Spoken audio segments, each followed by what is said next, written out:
Bonjour. Bonjour. Ça fait un moment qu'il n'y a pas eu de tour des news là, vous faites quoi? Il va le faire. Il va le faire. Et c'est parti pour le tour des news VO de la semaine. Grosse semaine, on débute avec Absolute Batman, c'est numéro 17. C'est Paul Genazi qui débarque, c'est dessiné par Eric Canet pour ce mois-ci.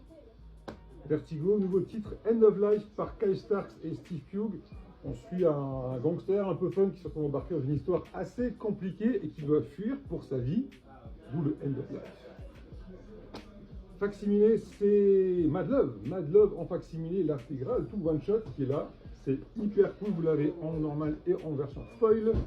Et le deuxième TP d'Absolute Wonder Woman, évidemment, à ne pas manquer.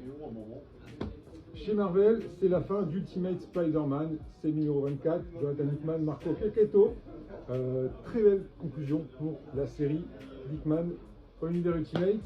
Et on débute plus ou moins l'événement Armageddon que va narrer Zdarsky avec ce premier numéro de Weapons of Armageddon. On suit Wolverine qui est confronté de nouveau au sérum du super soldat et Weapon X, tout ça. Mais c'est hyper fun. En indé, des trucs hyper fun. Death Fight Forever, Chain Age inspiré des jeux d'arcade des années 90.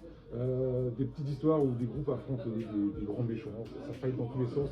C'est vraiment hyper cool. C'est notre manager pick of the week. De l'horreur chez IDW Dark avec Smile. C'est la franchise cinématographique qui débarque en comics. Voilà, ce virus qui fait sourire les gens et qui les fait tuer les gens. Et on termine avec le nouveau TP. Ça y est, il est là. Something is King the Children. TP numéro 9. On l'attendait. Même équipe créative et c'est toujours aussi cool. Tout ceci et plus encore sur albumcomics.com et avec nous directement en boutique. On vous souhaite un très bon week-end.